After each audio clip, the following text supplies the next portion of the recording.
திருமணம் என்கிறது ஒடுக்குகிற ஒரு வாழ்க்கை. புருஷன் மனைவியை ஒடுக்குறான், கீழ்ப்படுத்துறான் அப்படின்னு நினைக்கிறாங்க இல்லையா? அந்த மாதிரி பாட்டு நான் கொடுத்தாரு கத்தரு.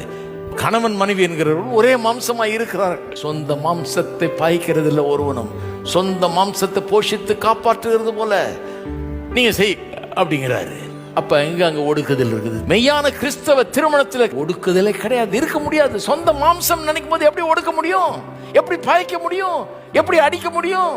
எப்படி நாசமாக்க முடியும்? எப்படி தீமையை நினைக்க முடியும்? ஒருத்தருக்கு ஒருத்தர் சொந்த மாம்சமாச்சே, அதை போஷித்து காப்பாற்றி என்னெல்லாம் பண்றோம் நம்முடைய மாம்சத்துக்கு, அது போலதான் அடுத்தவங்களுக்கு பண்ணுவோம் நம்ம.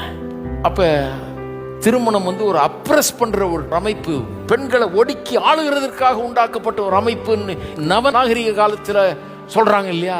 பெரிய தப்பு, புரியல அவங்களுக்கு அர்த்தம். ஒடுக்க முடியாது, ஏன்னா ரெண்டு பேரும் ஒரே மாம்சம்.